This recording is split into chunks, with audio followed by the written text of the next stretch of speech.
आज हम लोग कोलिगेटिव प्रॉपर्टी का दूसरा प्रकार पढ़ने वाले हैं। वैसे दूसरा प्रकार को भी हम लोग पढ़े थे, एलिवेशन इन बॉइलिंग पॉइंट, क्वथनांक में उन्नयन। उन्नयन अवनमन, क्वथनांक में क्या होता है? उन्नयन, क्योंकि क्वथनांक बढ़ता है। क्वथनांक क्या होता है?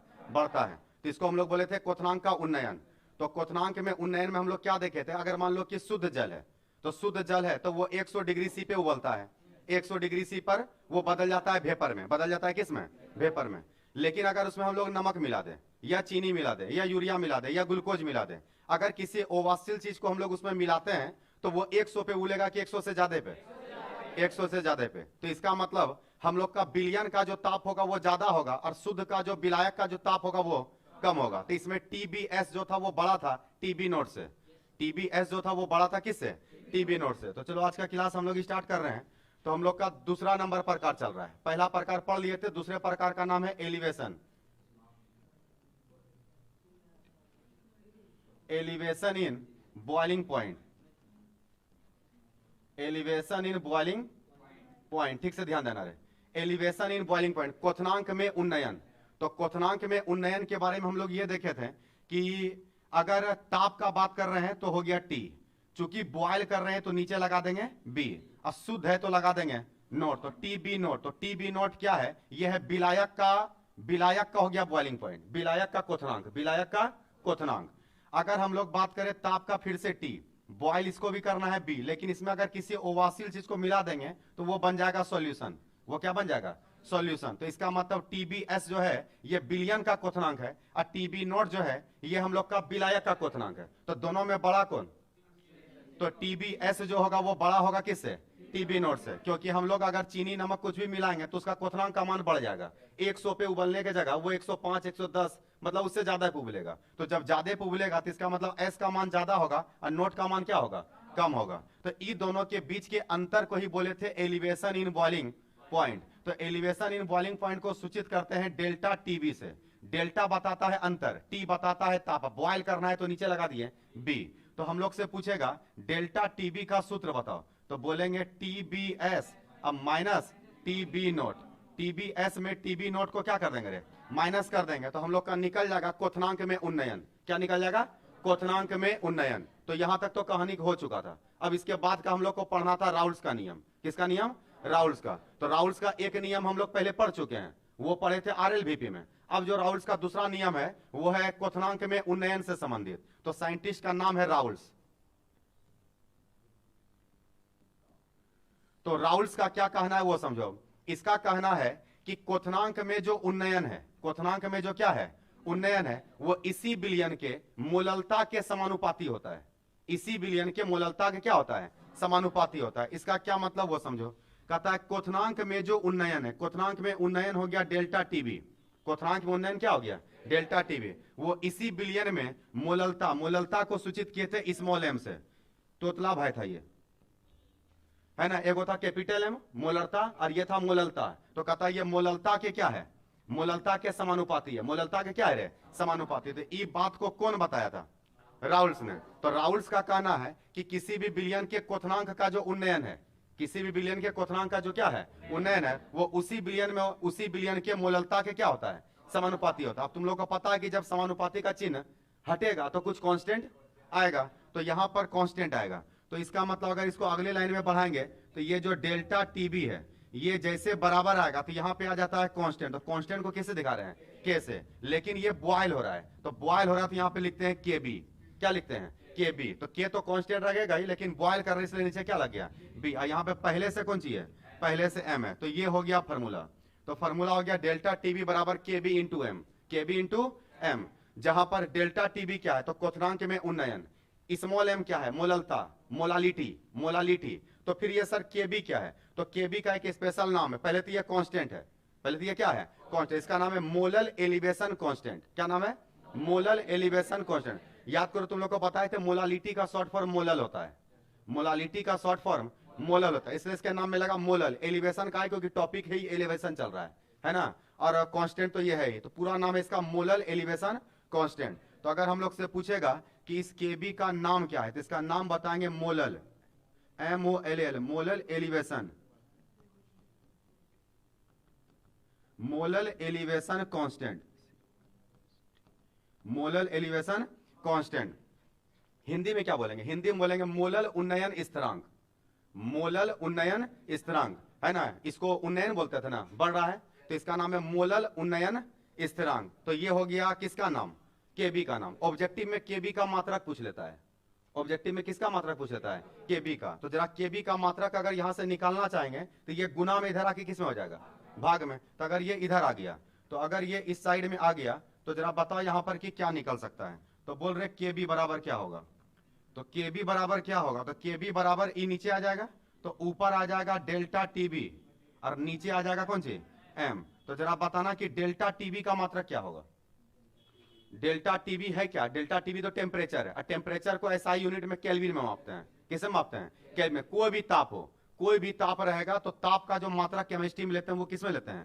केल्विन में। तो ऊपर आ गया केल्विन। अब मोललता का मात्रक तुम लोग को पढ़ा चुके हैं। मोललता का मात्रक बोलो। मोललता स्मॉल एम का मात्रक मोल, मोल पर किलोग्राम, मोल पर किलो। मोल पर लीटर होता था किसका? कैपिटल एम का, मोलरता का। ये है मोललता। तो इसका मात्रक हो गया, इसका मात्रक हो गया मोल पर किलो ग्राम। तो ई किसका मात्रक रखें? स्मॉल एम का। ई नीचे से कहां जाएगा? ऊपर। तो ऊपर अगर गया तो ऊपर पहले से कौन है?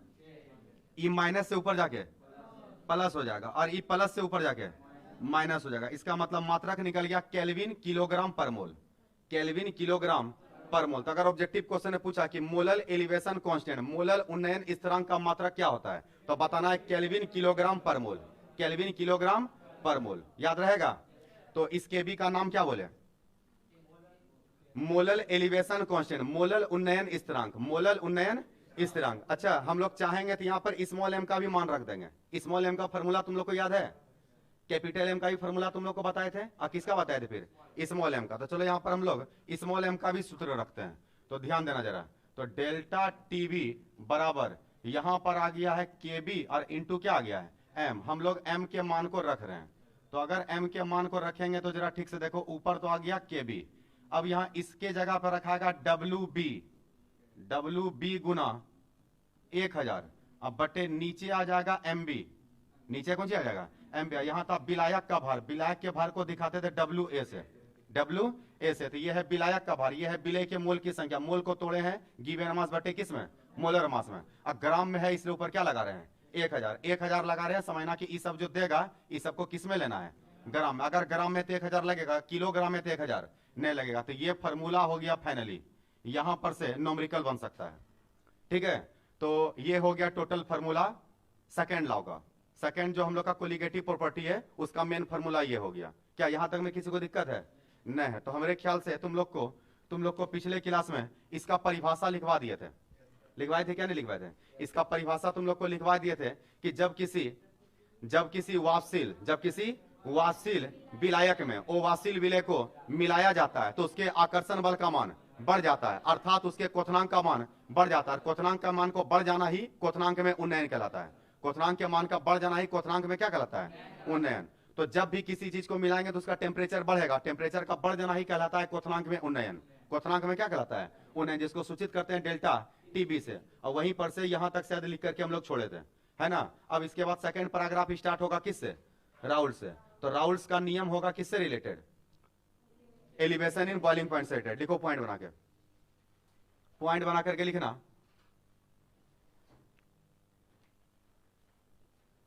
क्वथनांक में उन्नयन, पॉइंट बना के लिखना रे। क्वथनांक में उन्नयन से संबंधित राउल्ट का नियम, क्वथनांक में उन्नयन से संबंधित राउल्ट का नियम, क्वथनांक में उन्नयन से संबंधित राउल्ट का नियम, क्वथनांक में उन्नयन से संबंधित राउल्ट का नियम,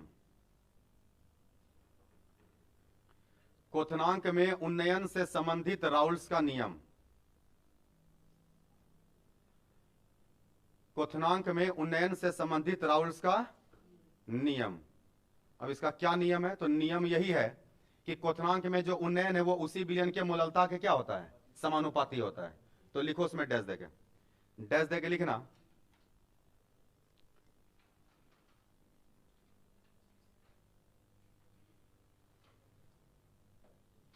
किसी विलयन किसी विलयन के क्वथनांक में उन्नयन, किसी विलयन के क्वथनांक में उन्नयन, किसी विलयन में क्वथनांक में उन्नयन उसी विलयन के मोललता के समानुपाती होता है।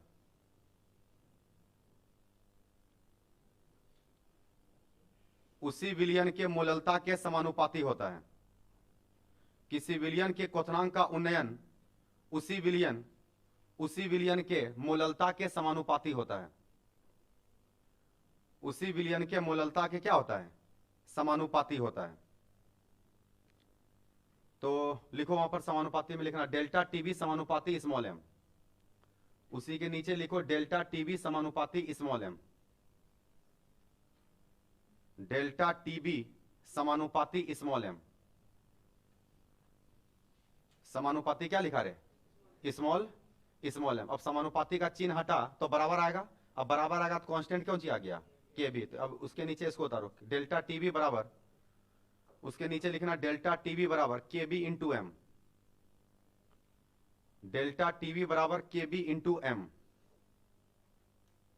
डेल्टा टीबी बराबर के बी इंटू एम। जहां के बी का नाम लिखो मोलर एलिवेशन कांस्टेंट।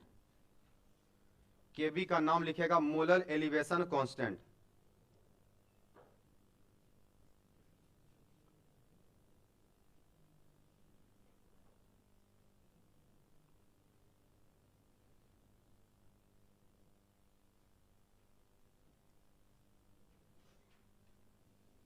लिख लिया क्या?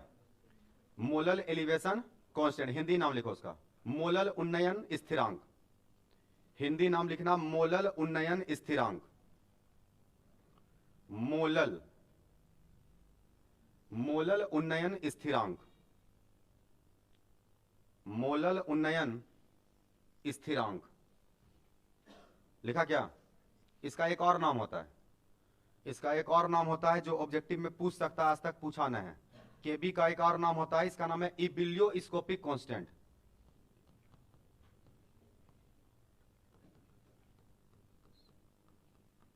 Ebullioscopic constant. तो याद रखना कि मोलर एलिवेशन कांस्टेंट का ही दूसरा नाम है इबिलियोस्कोपिक कांस्टेंट। नीचे लिख दो, इसी का दूसरा नाम लिख लेना रे, इबिलियोस्कोपिक कांस्टेंट। इबिलियोस्कोपिक कांस्टेंट,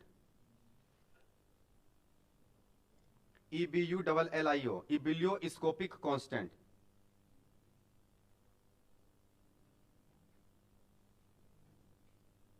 लिखा गया? तो दो नाम है केबी का, मोलर एलिवेशन कांस्टेंट या इबिलियोस्कोपिक कांस्टेंट। इंपॉर्टेंट है इसका मात्रक, इंपॉर्टेंट है इसका कौन सी रे? मात्रक। तो जरा ध्यान देना ठीक से। तो अगर इसके मात्रक का बात करेंगे तो अगर इस फार्मूला से निकालेंगे तो ये इधर गुना में था, इधर किस में हो जाएगा? भाग में। तो केबी बराबर हो जाएगा डेल्टा टीबी बटे कौन सी? एम। डेल्टा टीबी एक ताप है, और ताप का मात्रक किस में रखते हैं? केल्विन में। अंतर बता रहा है, अंतर से कोई लेना देना है। ताप आया तो केल्विन आएगा, और मोललता का मात्रक होता है मोल पर किलोग्राम। ये माइनस में था, ऊपर जाके प्लस में, और ये प्लस में था, ऊपर जाके माइनस में। तो केबी का मात्रा क्या आ गया? केल्विन किलोग्राम पर मोल। उतारे उसको, पॉइंट बनाकर लिखना यूनिट ऑफ केबी। पॉइंट बना के लिखो यूनिट ऑफ केबी। केबी का मात्रक, पॉइंट बना के लिखेगा केबी का मात्रक। यूनिट ऑफ केबी, केबी का मात्रक। उतार लो उसको।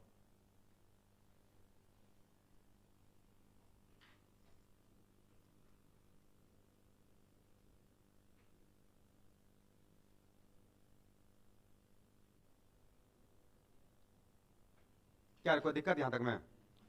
तो यहां तक के बाद एक लाइन और लिखना पड़ेगा, इस m का मान रखना पड़ेगा। किसका मान?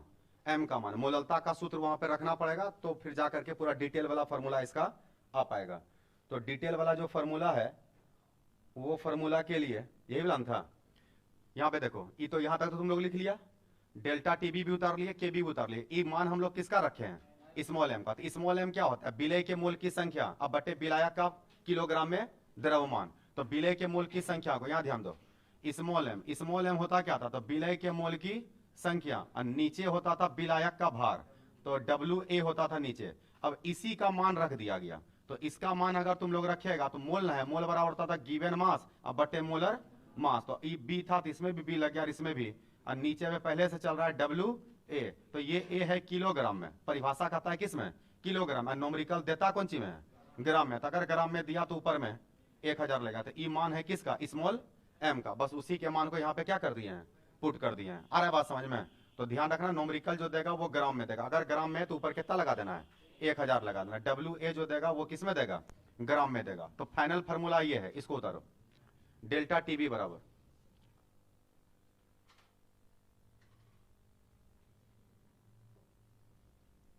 लिखा गया।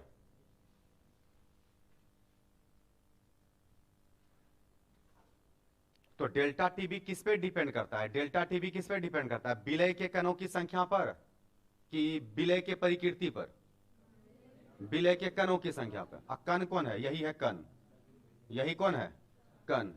तो ध्यान रखना कि यह है विलय का कण, कितना ग्राम लिया यही ना कण बताएगा।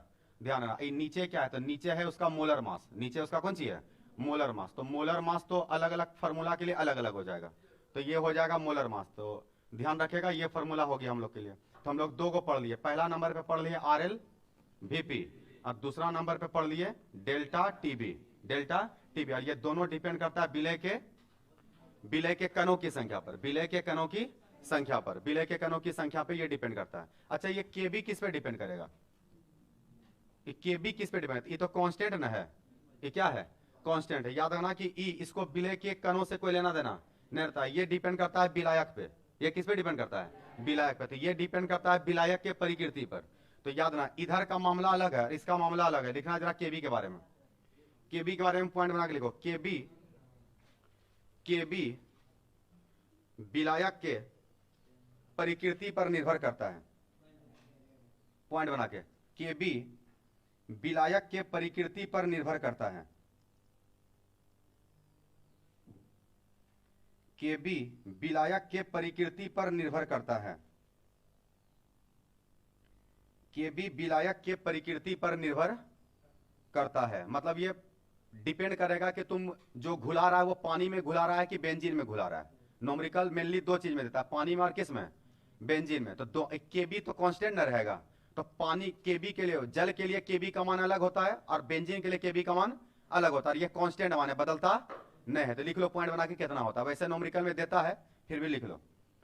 लिखना इसका मान, लिखना जल के लिए केबी का मान, पॉइंट बना के लिखो, जल के लिए केबी का मान, जल के लिए केबी का मान 0.52 होता है, जल के लिए केबी का मान 0.52 होता है, 0.52 होता है। तो अगर नोमरिकल जल पे आया तो केबी का मान कितना रखना है, 0.52। ये मान फिक्स है, अगर जल आया तो यही मान रखाएगा, ठीक है। अब फिर लिखना नीचे बेंजीन के लिए, लिखना बेंजीन के लिए केबी का मान, बेंजीन के लिए केबी का मान 2.52 होता है, 2.52 होता है, 2.52 होता है, 2.52 होता है। तो कै गो मान है रे, दो गो मान है। तो केबी का दो गो मान है, एक मान है किसके लिए, वाटर के लिए, और एक मान है किसके लिए। तो याद ना, अगर नोमरिकल जल पर है तो केबी का मान रखागा 0.52, और अगर नोमरिकल बेंजीन पर है तब वहां पे केबी का मान रखागा 2.52। तो वैसे एक नोमरिकल में दे देता है, पर कभी कभी हो सकता है कि नहीं देगा, तो वैसे कंडीशन में तुमको इसका मान याद रखना पड़ेगा। ये ऑब्जेक्टिव में पूछ ले कि जल के लिए केबी का मान कितना होता है, तो जल के लिए केबी का मान याद रखेगा 0.52। तो हम लोग क्या कोलिगेटिव प्रॉपर्टी पढ़ लिए, दो गो पढ़ लिए, सापेक्षिक वाष्प दाब का अनुमान नहीं, एगो पढ़ लिए सापेक्षिक दाब का क्या, सापेक्षिक वाष्प दाब का अवनमन पढ़ लिए, और एगो पढ़ लिए क्वथनांक में उन्नयन। तो तीसरा नंबर पे कौन है, हिमांक में अवनमन। तीसरा नंबर हेडिंग दो, तीसरा नंबर प्रकार हेडिंग देना depression, depression in freezing point, depression in freezing point. तीसरा नंबर प्रकार हेडिंग दो depression in freezing point, Hindi लिखना इसका हिमांक में अवनमन, depression in freezing point, depression in freezing point. 4 को प्रकार है, ये तीसरा नंबर प्रकार है, depression in freezing point.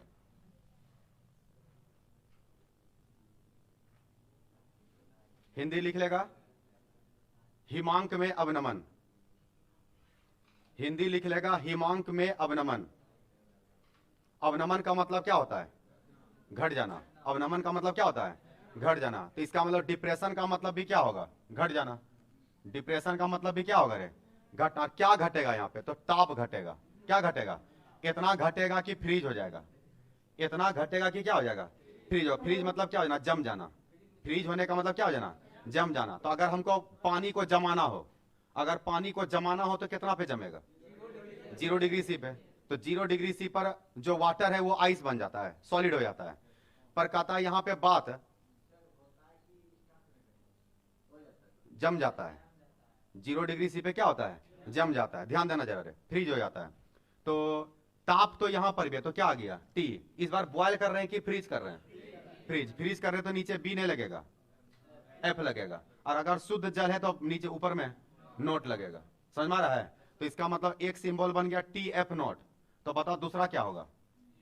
T F S. S कब? जब इसमें कोई चीज मिला देंगे, इसमें कोई भी चीज मिला देंगे। कोई ओवासिल चीज को जैसे मिलाएंगे, कोई भी ओवासिल चीज को जैसे मिलाएंगे। तो अब बताइए दोनों में बड़ा कौन? टी एफ नोट बड़ा कि टी एफ एस बड़ा? तो तुमको ही पहले सोचना होगा कि जब मिलाया गया तो हुआ क्या। ठीक ना? पहले उसके बारे में समझते हैं, ध्यान देना ठीक से।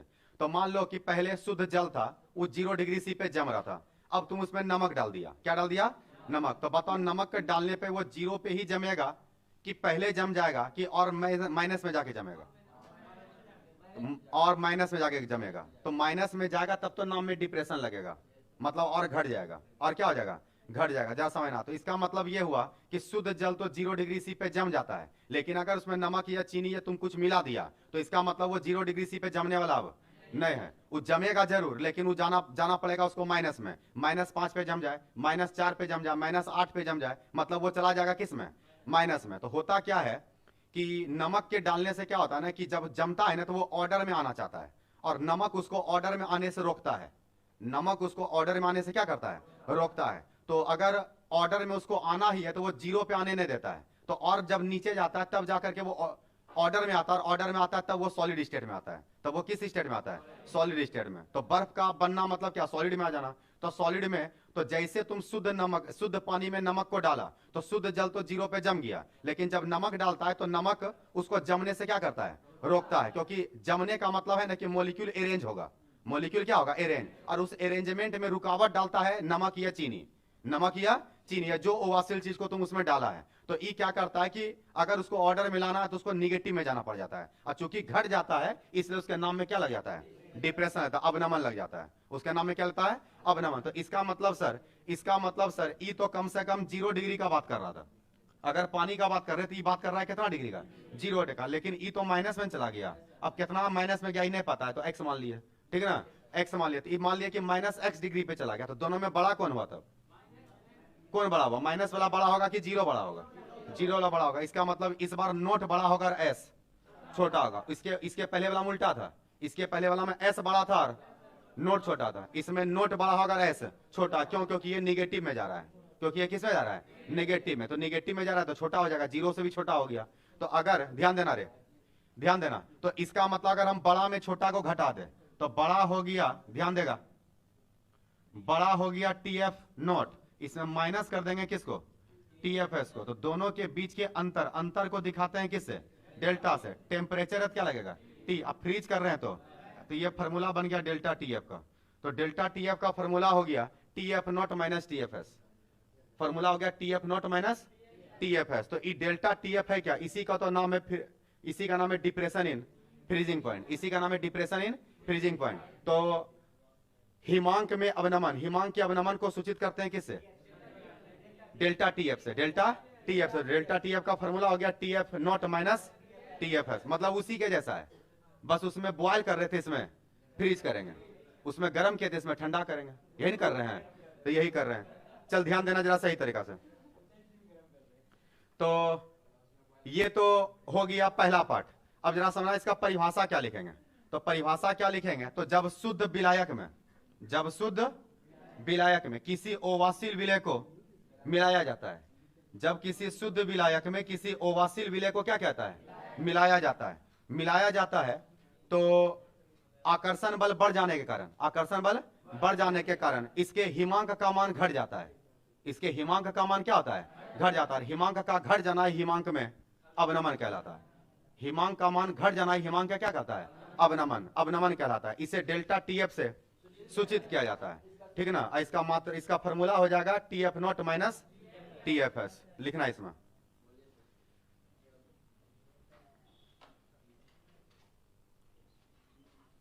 जब किसी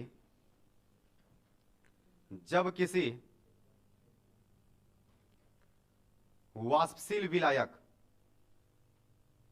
जब किसी वाष्पशील विलायक में,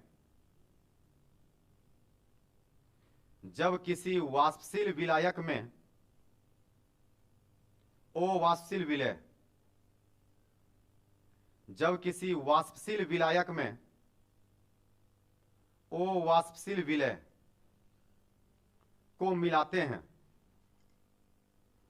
को मिलाते हैं, तो आकर्षण बल, तो आकर्षण बल बढ़ जाने से, तो आकर्षण बल बढ़ जाने से हिमांक का मान घट जाता है, हिमांक का मान घट जाता है, हिमांक का मान घट जाता है। इसे ही हिमांक में अवनमन कहते हैं। हिमांक का मान घट जाता है,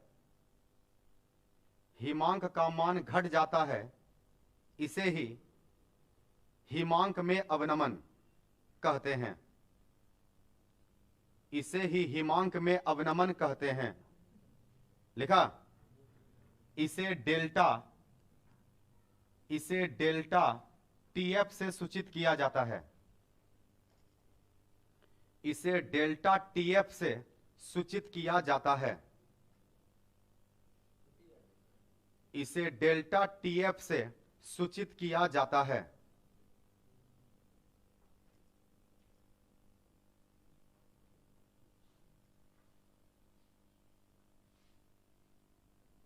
बता इसका मात्रक क्या होगा, डेल्टा टीएफ का मात्रक क्या होगा।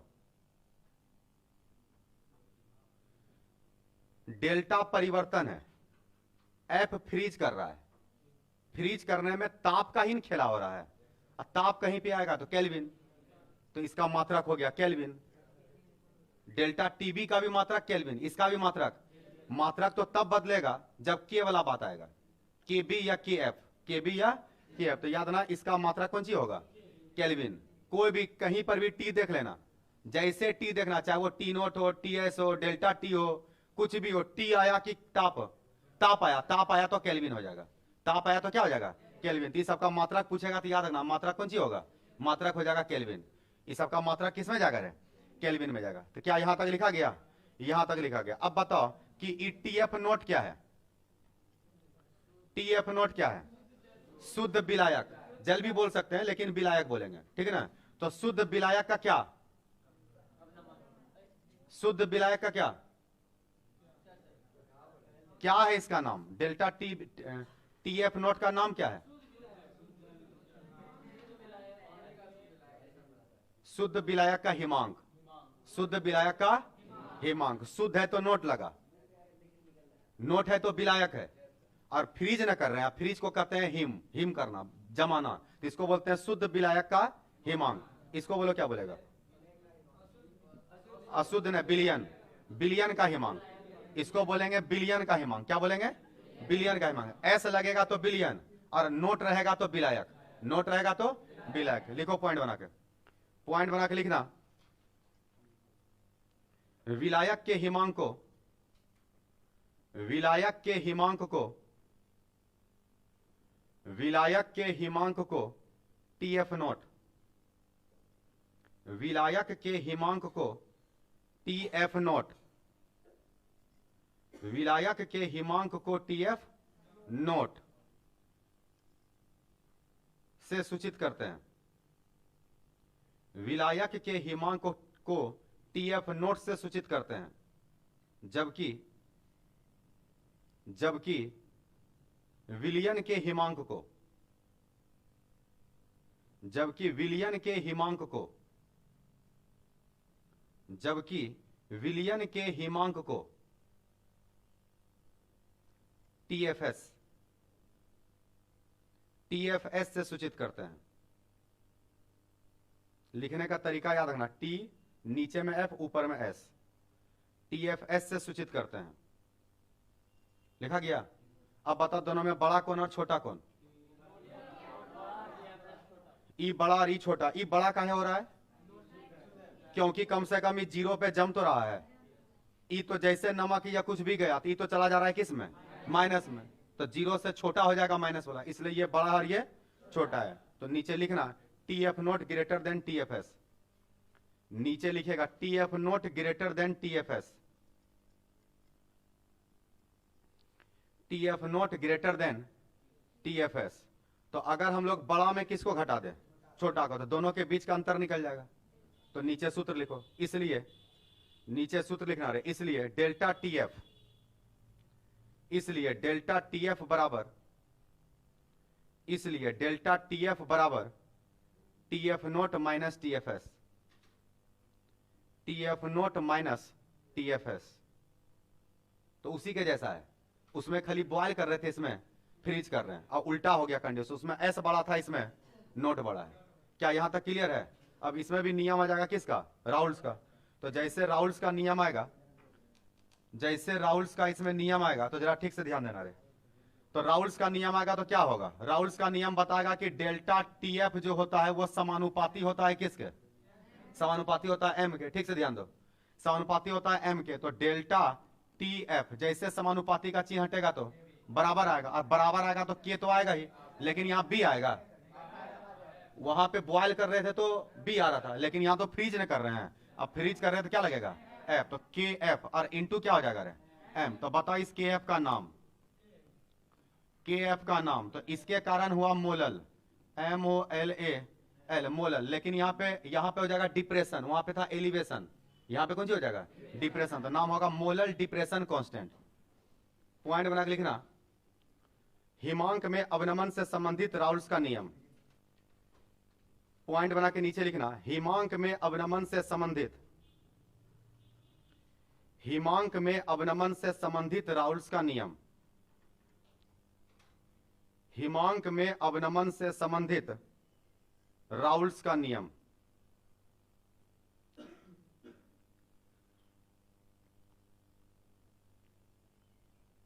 हिमांक में अवनमन से संबंधित राउल्स का नियम। तो इस बार नियम क्या कहता है? इस बार नियम कहता है कि हिमांक में अवनमन जो है, हिमांक में जो अवनमन है वो उस विलयन के मूललता के क्या होता है? समानुपाती होता है। लिखो नीचे, नीचे लिखना, उसी में डैश देखे, किसी तनु विलयन, किसी तनु विलयन, किसी तनु विलयन के हिमांक का अवनमन, किसी तनु विलयन के हिमांक का अवनमन, किसी तनु विलयन के हिमांक का अवनमन उसी विलयन के मूललता के समानुपाती होता है। किसी तनु विलयन के हिमांक का अवनमन उसी विलयन के मूललता, मूललता स्मॉल एम, मूललता के समानुपाती होता है।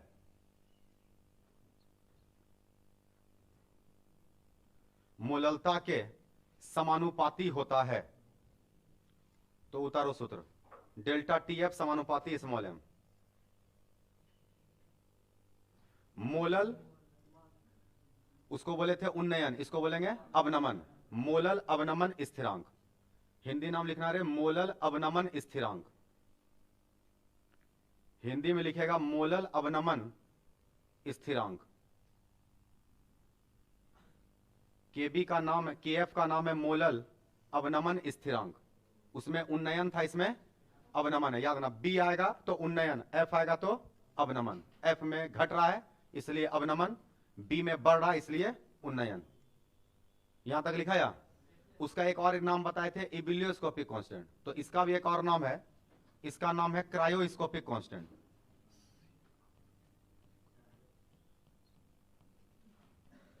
क्रायोस्कोपिक कांस्टेंट, इसका नाम क्या है रे? Cryoscopic constant. एक और नाम लिखना है इसका, दूसरा नाम है क्रायोस्कोपिक कांस्टेंट। इसी का अगला नाम है क्रायोस्कोपिक कांस्टेंट।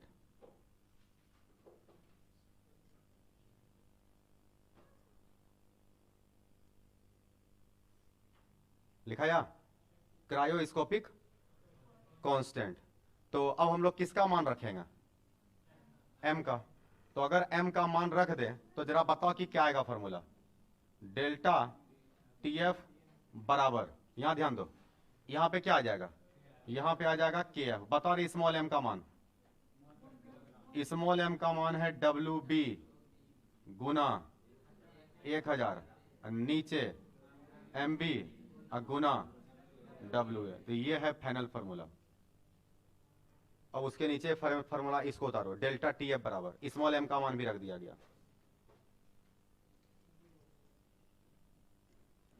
तो हम लोग का क्या प्रकार हो गया? 3 प्रकार। 3 प्रकार, एगो लास्ट बच गया। और चारों में से अगर एगो कोई पूछेगा इंपॉर्टेंट तो यही इंपॉर्टेंट है। कौन? तो ऑस्मोटिक प्रेशर। वैसे इंपॉर्टेंट सब है, पूछा कोई ना कोई साल सब है, लेकिन ज्यादा कौन पूछता है? प्रासरण दाब वाला ज्यादा पूछता है, तो जरा ध्यान रखेगा। चल चौथा नंबर हेडिंग दे, चौथा प्रकार हेडिंग देना रे प्रासरण दाब, osmotic pressure. Osmotic pressure,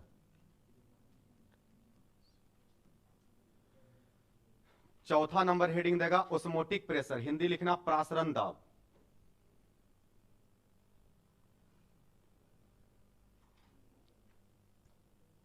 osmotic pressure, प्रासरण दाब, दिया हेडिंग? तो लिखना बंद करो, पहले समझ लो, ध्यान देना जरा समझने पे। ऑस्मोटिक प्रेशर को समझने से पहले तुमको ऑस्मोसिस समझना होगा। OSMOSIS, क्या समझना होगा? ऑस्मोसिस। तो ऑस्मोसिस को हिंदी में कहते हैं प्रासरण। क्या बोलते हैं? प्रासरण। तो क्या होता है प्रासरण, क्या होता है ऑस्मोसिस, पहले इसको समझो, ध्यान देना जरा सही तरीका से। एक बर्तन है और इस बर्तन के बीच में एक झिल्ली लगाया गया है। क्या लगाया गया है? झिल्ली।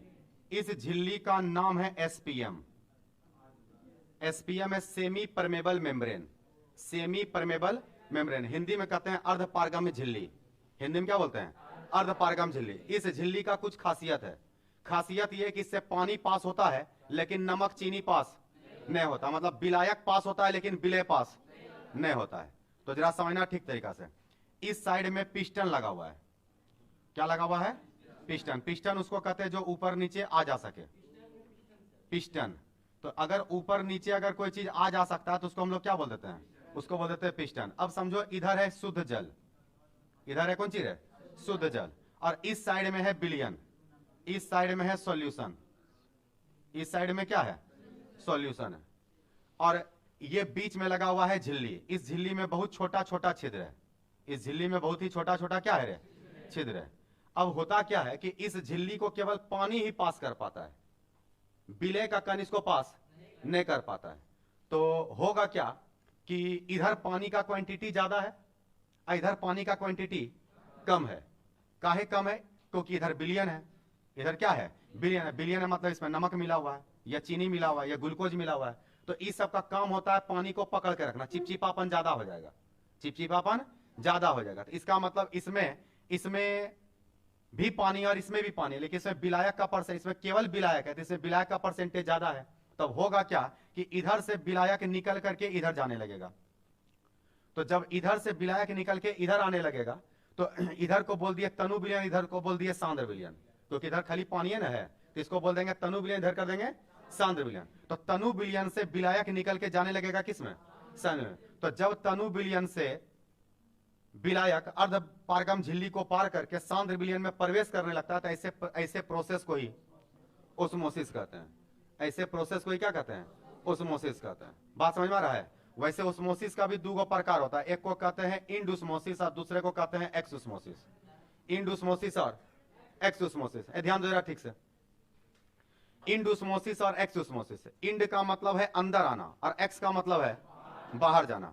किशमिश को अगर पानी में डाल दें, किशमिश को किस में?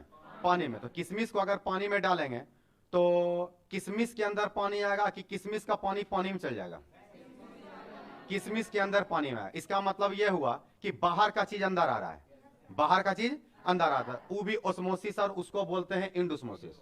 उसको क्या बोलते हैं? इंडोस्मोसिस, END, इंड ओस्मोसिस, इंडोस्मोसिस। तो इंडोस्मोसिस कहने का मतलब है कि बाहर का चीज कहां आना चाहिए? अंदर आना चाहिए। बात समझ में आ रहा है? बात समझ में आ रहा है। लेकिन अगर सपोज करो कि अंदर से ही बाहर चल जाए, तो अंदर से बाहर कैसे जाएगा? मान लो कि तुम अभी नारंगी का, बढ़िया नारंगी का सीजन चल रहा है, तो नया नया एकदम ताजा ताजा नारंगी खरीदा और धूप में ले आके रख दिया। किस में ले आके? धूप में ले आके। और 4 दिन के बाद देखा तो नारंगी उतने बड़ा रहेगा, तब सीख जाएगा। इसका मतलब उसका जो पानी था वो चला गया एटमोस्फेयर में, उसका जो पानी था वो चला गया किस में? एटमोस्फेयर, वायुमंडल में चला गया। इसका मतलब बाहर से अंदर आया कि अंदर से बाहर गया?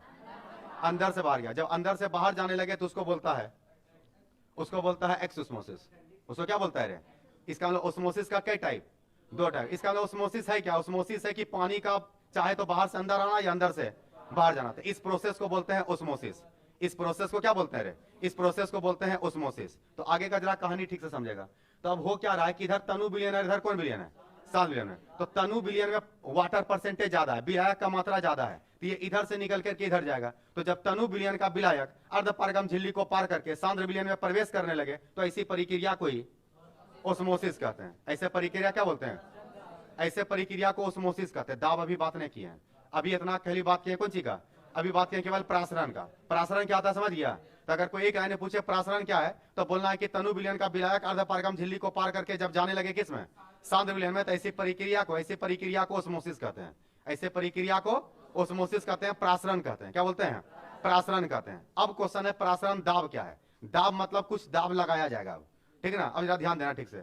अगर ये इधर से इधर आया तो इधर का पिस्टन ऊपर भागेगा, इधर का पिस्टन नीचे आएगा, क्योंकि पानी इधर से इधर ना आ रहा है। तो ई पिस्टन नीचे आएगा, ई पिस्टन ऊपर जाएगा। अब कहता है इसको ऊपर नहीं जाने देना है, तो ऊपर नहीं जाने देना है तो ऊपर में कोई प्रेशर लगाओ, ऊपर में प्रेशर लगाना होगा। तो मान लो कि अब यहाँ पर दाब दिए, यहाँ पर प्रेशर लगा दिए, प्रेशर इतना लगा दिए कि पिस्टन को ऊपर उठने नहीं दे रहे, नीचे भी जाने नहीं दे रहे हैं।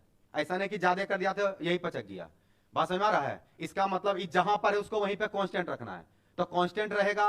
अगर इस पे तुम प्रेशर नहीं लगाया तब तो ये इधर से इधर आएगा, और अगर इधर से इधर आया तो ये पिस्टन ऊपर जाएगा। लेकिन कहता है कि तुम यहाँ पे दाब लगा दो। तो अगर यहाँ पे बाहरी कोई दाब लग गया, एक्स्ट्रा प्रेशर लगे, एक्स्ट्रा प्रेशर, तो अगर एक्स्ट्रा प्रेशर लगा, अगर तुम पिस्टन को ऊपर नहीं उठने दे रहा, तो बताओ इधर का विलायक इधर आएगा कि नहीं आएगा? नहीं आ पाएगा। अगर पिस्टन को तुम दाब के रखा है, इसका मतलब इधर से इधर जलाने वाला नहीं है, विलायक आने वाला नहीं है। तो इसका मतलब क्या रुक गया? क्या रुक गया? ओस्मोसिस रुक गया। इधर से इधर आने की प्रक्रिया को ओस्मोसिस ही तो कहे थे। तो इसका मतलब तुम जैसे बाहरी दाब लगाया तो ये जो इधर से इधर आना था वो रुक गया। तो रुक गया मतलब कौन रुक गया? ओस्मोसिस रुक गया। और ओस्मोसिस को रोकने के लिए जो बाहरी दाब लगता है उसी को ओस्मोटिक प्रेशर कहता है। अरे बात बुझाया? तो ओस्मोटिक प्रेशर इसका मतलब बाहर से लगने वाला दाब है। तो क्या लिखेंगे इसमें?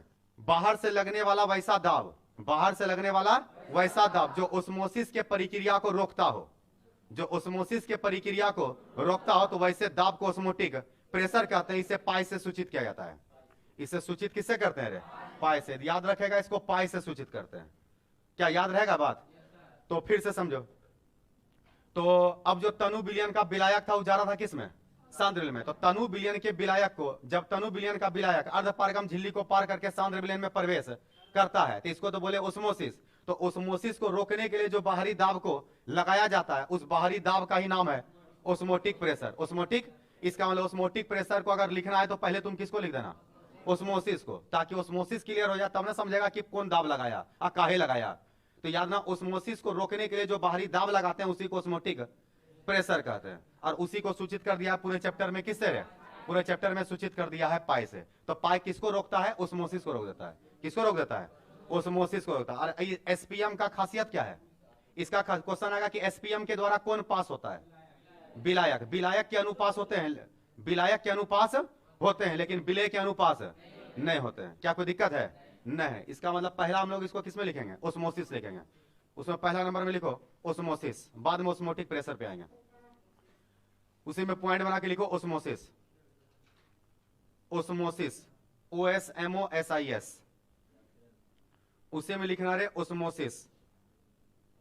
हिंदी लिखना प्रासरण, हिंदी लिखेगा प्रासरण। ओस्मोसिस हिंदी में क्या लिखेगा? प्रासरण। चल लिख इसमें डैश देगा। लिखना तनु विलयन का विलायक, तनु विलयन का विलायक, तनु विलयन का विलायक जब, तनु विलयन का विलायक जब अर्धपारगम झिल्ली, तनु विलयन का विलायक जब अर्धपारगम झिल्ली को पार कर, तनु विलयन का विलायक जब अर्धपारगम झिल्ली को पार कर, अर्धपारगम झिल्ली को पार कर, अर्धपारगम झिल्ली को पार कर सांद्र विलयन, सांद्र विलयन, सांद्र विलयन में प्रवेश करने लगता है। तनु विलयन का विलायक जब अर्धपारगम झिल्ली को पार कर सांद्र विलयन में प्रवेश करने लगता है, तो इस प्रक्रिया को प्रासरण कहते हैं। तनु विलयन का विलायक जब अर्धपारगम झिल्ली को पार कर सांद्र विलयन में प्रवेश करने लगता है, सांद्र विलयन में प्रवेश करने लगता है, तो इस प्रक्रिया को प्रासरण कहते हैं, ओस्मोसिस कहते हैं। इस प्रक्रिया को क्या बोलते हैं? ओस्मोसिस कहते हैं। क्लियर है? पैराग्राफ चेंज करके, पैराग्राफ चेंज करके लिखना बाहर से लगने वाला वैसा दाब, बाहर से लगने वाला वैसा दाब, बाहर से लगने वाला वैसा दाब जो, बाहर से लगने वाला वैसा दाब जो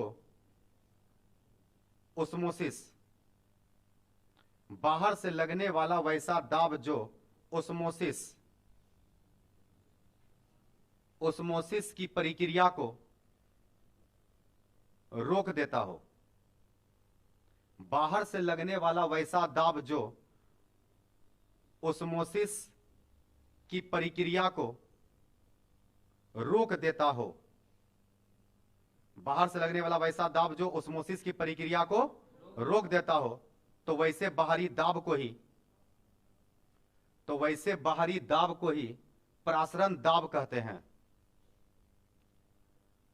तो वैसे बाहरी दाब को ही प्रासरण दाब कहते हैं। तो वैसे बाहरी दाब को ही प्रासरण दाब कहते हैं। इसे इसे पाई से, इसे पाई से सूचित किया जाता है, इसे पाई से सूचित किया जाता है। इसका मात्रक एटीएम, इसका मात्रक एटीएम स्मॉल में, इसका मात्रक एटीएम होता है। तो पाई का मात्रक क्या होता है? पाई का मात्रक होता है एटीएम, एटमॉस्फेरिक प्रेशर, वायुमंडलीय दाब। तो पाई का मात्रक याद रखेगा एटीएम। क्या यहां तक में कोई दिक्कत नहीं? अब इसका एगो फॉर्मूला है, उसको भी देख लो, 5 मिनट में हो जाएगा। ध्यान देना जरा सही तरीका से, खत्म हो जाएगा खिलाने इसका। ध्यान देना रे, एक साइंटिस्ट है जिसका नाम है van't Hoff, van't Hoff, Raoult's ने, अब कौन आ गया? Van't Hoff. अब इसका क्या कहना है वो समझो। इसका कहना है कि किसी भी विलयन का जो प्रासरण दाब है, किसी भी विलयन का जो प्रासरण दाब है वो उसी विलयन के मोलरता के समानुपाती है। मोलरता के समानुपाती है, कैपिटल एम के समानुपाती है। ये उसका पहला कथन है। दो गो नियम दिया है। पहला कथन समझ गया? आगे ध्यान देना। दूसरा बात ये बोलता है कि किसी भी विलयन का जो प्रासरण दाब होता है वो ताप के भी समानुपाती है। किसके समानुपाती? ताप के समानुपाती। तो दो बात वो बोला है। पहला बोला है कि प्रासरण दाब मोलरता के समानुपाती है, और दोबारा बोला कि प्रासरण दाब ताप के क्या है। इसका मतलब ताप बढ़ेगा तो पाए भी बढ़ेगा। इसका मतलब ताप के बढ़ने से ऑस्मोटिक प्रेशर बढ़ता है। इसका मतलब ताप के बढ़ने से ऑस्मोटिक प्रेशर बढ़ता है। इसका मतलब मोलरता के भी बढ़ने से ऑस्मोटिक प्रेशर बढ़ता है, क्योंकि समानुपाती का मतलब ये होता है कि एक बढ़ेगा तो दूसरा भी बढ़ेगा। अब अगर हम इन दोनों समीकरण को मिला दे, समीकरण एक और किसको? दो को, ठीक से ध्यान देना। तो एक और दो को मिला देंगे तो मिला करके पता चल रहा है कि पाई समानुपाती हो गया एम टी। पाई समानुपाती हो गया किसके रे? एम टी के। अब समानुपाती का चिन्ह हटेगा तो कांस्टेंट आएगा। तो कांस्टेंट आएगा, ध्यान देना। यहां पे कांस्टेंट जो आता है वो आता है आर। कौन आता है? आर। तो बन गया एम आर टी। क्या बन गया? M R T. तो फॉर्मूला बन गया पहला नंबर पाई बराबर एम आर टी। अब तुम लोग को चैप्टर जब शुरू किए थे तो हम कैपिटल एम बराबर बताए थे तुम लोग को एन बटे भी, विलय के मोलों की संख्या बटे प्रति लीटर विलयन का आयतन बताए थे। तो हम यहाँ पर m का मान रख रहे हैं, ठीक से ध्यान देना। तो पाई बराबर m का मान रख दिए सर n बटे भी। अब पहले से चल रहा है आर टी, ये भी इधर भाग में इधर आके गुना में, तो फाइनल फार्मूला आ गया पाई भी equal to N R T. यही है मेन फार्मूला। पाई भी बराबर कौन सी आ गया? N R T. इस समझा कैसे लाए हैं फार्मूला, प्रूफ भी कर दिया। हम चाहते तो डायरेक्ट फार्मूला लिख देते हैं, ठीक ना। पाई भी इक्वल टू कौन सी आ गया? एनआरटी। जहां पाई क्या है? ऑस्मोटिक प्रेशर, भी क्या है? विलयन का आयतन, एन क्या है? विलय के मोल की संख्या। याद रहे यहाँ पे मोल जो लेना है ना वो विलय का लेना है। किसका लेना है? विलय का लेना है। अच्छा, आर है सॉल्यूशन कांस्टेंट। आर का नाम क्या है रे? आर का नाम है सॉल्यूशन। सॉल्यूशन को अगर कांस्टेंट है तो मान फिक्स होगा। अगर कांस्टेंट है तो मान क्या होगा? फिक्स होगा। तो आर का न्यूमेरिकल में यूज करना है 0.0821। ये मान है किसका? आर का। किसका मान है? आर का। हो सकता है आर का मात्रक पूछ ले, हो सकता है आर का क्या पूछ ले? मात्रक। तो फार्मूला तो हो गया पाई भी बराबर एन आर टी। हमको मात्रक किसका चाहिए? आर का। तो आर का मात्रक चाहिए तो आर को एक साइड करो, बाकी सबको एक साइड करो। तो ऊपर इधर कौन सी बचा? पाई भी। अब इधर गुना में था, इधर आके तो नीचे चल जाएगा एन टी। समझ में आ रहा है? बताओ पाई का मात्रक, पाई का मात्रक एटीएम, आयतन का मात्रक लीटर, ई एन का मात्रक एन है मोल, और टी का मात्रक टी का टेम्परेचर पूरे चैप्टर में केल्विन है। पूरे चैप्टर में टेम्परेचर किस में है? केल्विन में। यही कहां जाएगा? ऊपर। तो बोल रहे आर का मात्रक एटीएम लीटर पर मोल पर केल्विन। इसका मतलब आर का जो ई मान है ना 0.0821, इसके बगल में मात्रक लगेगा एटीएम लीटर पर मोल पर केल्विन। समझ में आ रहा है? कांस्टेंट है तो ई मान याद रखेगा, इसी मान का न्यूमेरिकल में यूज होगा 0.082। अच्छा 821 भी होता है। तो पॉइंट के बाद है तो ऐसे छोटा है, पॉइंट के बाद है तो ऐसे ही क्या है? छोटा है। तो कुछ कुछ किताब में 1 को छोड़ दिया है, कुछ कुछ किताब में 1 को छोड़ दिया। तुम चाहो तो 2 को भी छोड़ सकता है, ठीक ना। तो 2 और 1 जो है वो उतना बड़ा मान नहीं, तो तुम उसको लिख सकता है। न्यूमेरिकल बनाने में तुम 3 गो चीज को यूज कर सकता है। 0.08 यूज कर सकता है, या 0.082 यूज कर सकता है, या 0.081 यूज कर सकता है। जैसा न्यूमेरिकल आएगा देखना कैलकुलेशन भारी हो रहा है तो 1 को छोड़ देना। देखना और ज्यादा अगर हल्का नहीं हुआ तो किसको छोड़ देना? 2 को। लगा 8 को मत छोड़ देना ठीक ना। 8 को छोड़ देना बचेगा 0 समझा बात को? मतलब तुमको कम से कम कहां तक लेना है? 8 तक तो लेने हैं। और अगर तुम इसको ले सकता है तो इस सबको भी लेकर के क्या करना? इस सबको लेगा तो एक्यूरेट आंसर आएगा, इस सबको छोड़ेगा तो लगभग में आंसर आएगा। अरे बात समझ में आ रहा है? तो ये मान हो गया किसका? आर का। तो समझा ठीक से फार्मूला कैसे कैसे लाया गया है? तो फार्मूला जो लाए ऑस्मोटिक प्रेशर का, फार्मूला दिया कौन था? वान टॉप। कौन दिया था? वान टॉप। तो वान टॉप का ऑस्मोटिक प्रेशर से रिलेटेड 2 बात कहा गया। पहला बात कि प्रासरण दाब जो होता है वो मोलरता के क्या होता है? संपाती होता है। इसको बोल दिया समीकरण 1। अब फिर बोला प्रासरण दाब जो होता है वो उसी विलयन के ताप के भी क्या होता है? समानुपाती होता है। दोनों को क्या कर दिए? मिला दिया। समानुपाती का चिन्ह हटा तो आर आ गया। तो फार्मूला बन गया पाई बराबर MRT। अच्छा, कुछ कुछ किताब में या कुछ कुछ टीचर M को C मान लिया है, M को क्या मान लिया है, C मान लिया। तो याद रखना कि M है मोलरता। अब मोलरता क्या है, सांद्रण। सांद्रण को इंग्लिश में कहते हैं कंसंट्रेशन, और कंसंट्रेशन को C कहते हैं। तो कंसंट्रेशन कई टाइप का होता है, ज्यादा सही यही है, ज्यादा सही है, क्योंकि कंसंट्रेशन तो मोलरता को भी कहते हैं, मोलरता को भी कहते हैं, मोल प्रवाह को भी कहते हैं। पर क्या करता है ना, कुछ टीचर यहाँ पे M के क्या लेता है, C लेता है। तो अगर C ले लिया तो तुमको हो सकता है ऑप्शन में ये लिखा मिल जाए, पाई बराबर CRT। ऑप्शन में M के जगह क्या मिल जाए, CRT। तो याद रखना रे, M और C एक के है, याद रखेगा M और C एक है। एक बात और जानो कि कुछ किताब में R को S मान लिया है, कुछ किताब में R को क्या मान लिया है, S मान लिया। कंफ्यूजन हो जाता है। अब बोलेगा सर आप R पढ़ाए थे, वहां तो S दे दिया है, S कौन सी था, S वही था। तो याद रखना कि सॉल्यूशन कांस्टेंट ना है, सॉल्यूशन। ये R का नाम जो है ना एक्चुअल में होता है गैस कांस्टेंट, एक्चुअल में इसका नाम क्या होता है। पर यहां पर इस सॉल्यूशन चैप्टर था, तो सॉल्यूशन में भी R का नाम क्या कर दिया, सॉल्यूशन कांस्टेंट कर दिया है, सॉल्यूशन कांस्टेंट। तो क्या करता है ना, कुछ किताब में R को सॉल्यूशन के कारण नाम को जी कर देता है, S कर देता है। तो याद रखना, R को S में कुछ किताब में बदल दिया, या कुछ टीचर S पढ़ा रहा है, तो समझना वो एक ही चीज है, उसमें कोई अंतर नहीं है। तो अगर S कर देगा तो तब बोल फॉर्मूला क्या बन जाएगा, तब फॉर्मूला बन जाएगा पाई बराबर CST, फॉर्मूला बन जाएगा पाई बराबर CST। तो इस सब में कंफ्यूजन मत करने लगना, याद रखना कि M और C एक है, और याद रखेगा R और S भी क्या है, R भी S भी एक है। तो अब हम लोग कहां तक लिख चुके थे, उसका परिभाषा लिख लिए थे। अब आना है फॉर्मूला पे। फॉर्मूला दिया है कौन, वान टॉप। लिख पॉइंट बनाकर, पॉइंट बना करके लिखना है, प्रासरण दाब से संबंधित वान टॉप का सूत्र।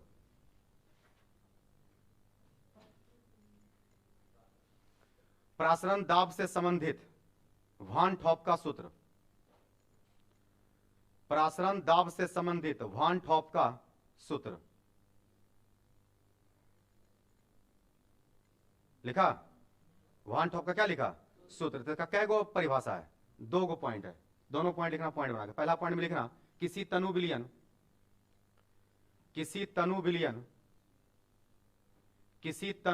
का प्रासरण दाब, किसी तनु विलयन का प्रासरण दाब, किसी तनु विलयन का प्रासरण दाब लिखा क्या, किसी तनु विलयन का प्रासरण दाब उसी विलयन के मोलरता के समानुपाती होता है। किसी तनु विलयन का प्रासरण दाब, किसी तनु विलयन का प्रासरण दाब उसी विलयन के मोलरता के समानुपाती होता है, उसी विलयन के मोलरता के समानुपाती होता है। यह पहला नियम था, मोलरता के क्या होता है, समानुपाती। तो लिख वहां पर पाई समानुपाती M, कैपिटल M, पाई समानुपाती कैपिटल M। इसको मानो समीकरण 1, इसको मानेगा समीकरण 1। अब नीचे दूसरा परिभाषा लिखो, पॉइंट बना के, पॉइंट बना के दूसरा परिभाषा लिखना, किसी तनु विलयन का प्रासरण दाब, किसी तनु विलयन का प्रासरण दाब, किसी तनु विलयन का प्रासरण दाब, किसी तनु विलयन का प्रासरण दाब ताप के समानुपाती होता है। किसी तनु विलयन का प्रासरण दाब ताप के समानुपाती होता है। किसी तनु विलयन का प्रासरण दाब किसके समानुपाती रहे, ताप के समानुपाती होता है। तो नीचे वाला लाइन उतारो, पाई समानुपाती T, नीचे वाला लाइन उतारेगा पाई समानुपाती T, उसको मान लो समीकरण 2। अब दोनों को मिला देंगे, अब मिलाएंगे तब नहीं आएगा। लिखना समीकरण 1 और 2 को मिलाने पर, नीचे लिखना समीकरण 1 और 2 को मिलाने पर, नीचे लिखेगा समीकरण 1 और 2 को मिलाने पर।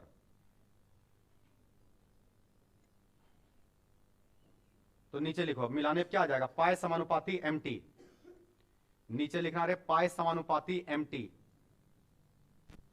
पाई समानुपाती MT। समानुपाती का चिन्ह हटाओ, बराबर देगा, जैसे बराबर देगा तो कांस्टेंट में क्या लग जाएगा, R लग जाएगा। तो नीचे लिखो पाई बराबर MRT, नीचे लिखेगा पाई बराबर MRT लिखा। लिखना जहां R सॉल्यूशन कांस्टेंट है, जहां R विलयन स्थिरांक है, जहां R विलयन स्थिरांक है, सॉल्यूशन कांस्टेंट है,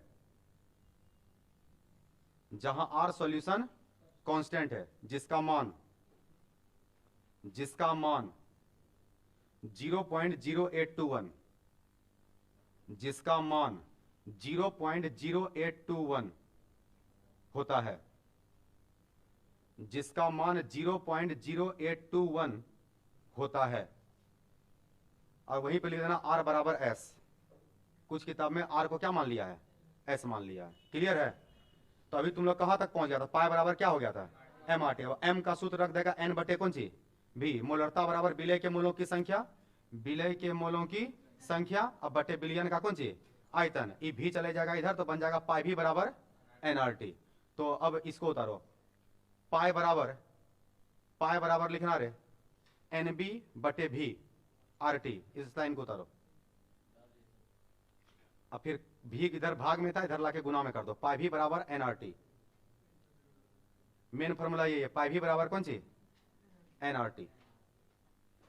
पाई भी बराबर NRT लिख लिया। N है विलय के मोल की संख्या, N है विलय के मोल की संख्या, R का नाम है सॉल्यूशन कांस्टेंट, T है टेम्परेचर, T है कौन चीज है, टेम्परेचर। क्लियर यहां तक ना? और M को क्या लिख सकते हैं, C। अगर M को C लिख दिए तो याद रखना पाई बराबर हो जाएगा CRT। इस आपको लिख लो, वहीं पर बदल देता है कभी कभी ऑब्जेक्टिव में तो दिक्कत रहता है, वहीं पे लिख देना पाई बराबर CRT। ये दोनों सेम है, ध्यान रखना, ये दोनों सेम है। पाई बराबर MRT बोलो या पाई बराबर CRT बोलो, क्या है, क्लियर है कि कोई दिक्कत है? नहीं। तो चारों प्रकार क्या हो गया, चारों प्रकार समाप्त हो गया। एक दिन और लगेगा, एक चैप्टर क्या हो जाएगा, ये चैप्टर कंप्लीट हो जाएगा। एक दिन का क्लास और लगेगा और वो क्लास कल ही ले लेंगे। अच्छा, कल लाइव क्लास भी चलेगा, कल लाइव क्लास चलेगा 2 बजे से। कल लाइव क्लास चलेगा किससे, 2। कौन चैप्टर का ऑब्जेक्टिव चलेगा, इसी का ऑब्जेक्टिव चलेगा 2 बजे से लाइव। आ गया बात समझ में?